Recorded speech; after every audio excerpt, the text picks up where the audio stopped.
Good afternoon, everybody. Simon and James here, and today we're going to work a little bit on some knife techniques. We're going to just do the basic entry-level stuff.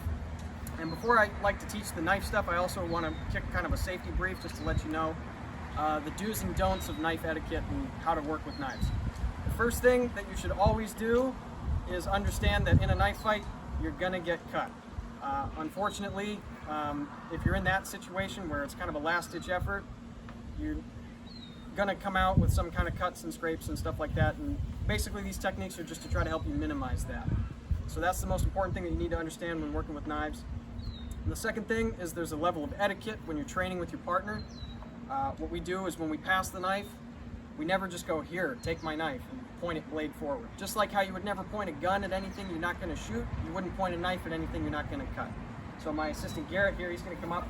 The way we do safe pass, blade towards the sky or towards the ground. This is called earth grip or heaven grip.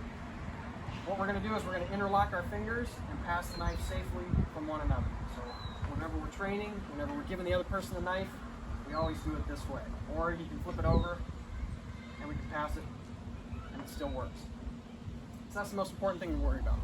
Another thing to think about is when you're dealing with knives, knives are meant to be felt, they're not meant to be seen. So you really want to develop a sense of situational awareness. You never want to be obliviously going through life not aware of the threats that are around you. So in that sense, what you want to make sure you're doing is monitoring. If this person looks like a dangerous person with a weapon, maybe I should stay away from him. The best knife defense really is to run away. Just get away from the situation and save yourself the trouble and the injury of getting in an actual knife fight. And situational awareness goes on with other things too. You know, if you see smoke, there's probably fire. If that building looks like it's coming down, maybe you should cross the street or get out of the way. Just be aware of what's going on around you at all times. So the first drill we're going to work on, I'm going to safe pass the knife over to Chokin Garrett here. We're going to do what's called knife tapping. And the way knife tapping works is he is just going to feed an angle 1 and an angle 2. That's all he has to do as the feeder.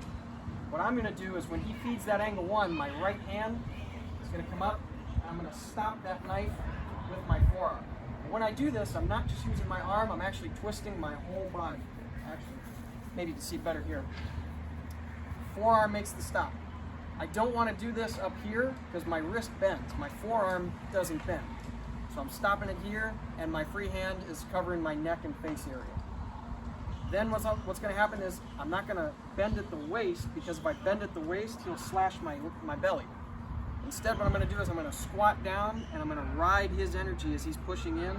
And as he pushes, I'm going to pass to my left hand and I'm going to come up here for the angle 2. Now that he's feeding an angle 2, notice my left hand is tracking here. And then I ride it. As I'm riding, my arm slides down the other arm and I come back up. So this is called knife tapping. It's also called U-drill, and it's an important drill to know. It's for sensitivity training.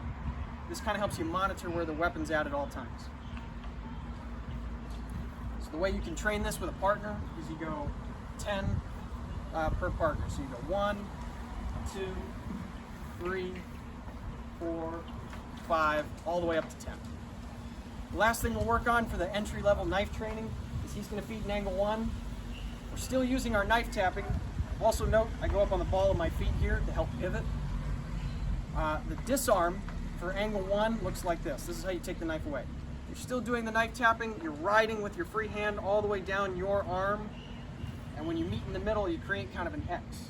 Your left hand, the hand that's on top, grabs the pad of his thumb. I'm not talking about this part of your thumb, I'm talking about the pad of your thumb. That's where you can control the weapon. So you here, capture the pad of the thumb, you can bring it up. What I like to do is I like to sink back, and what naturally he'll do as I sink back is he'll pull back towards himself, and then I just ride the knife into his neck. That's called return to sender. It's a fun little name. After you do return to sender, put the, like you're gonna do a karate chop, you're gonna have the meaty part of your hand is gonna be up against the flat part of the blade, not the sharp part, but the flat part. And instead of going straight out into his face, we're actually gonna curve straight down. The reason we do that is so the knife lands in your hand, and then it's fillet the arm, sink it in the well, and pump. Kind of brutal, I know.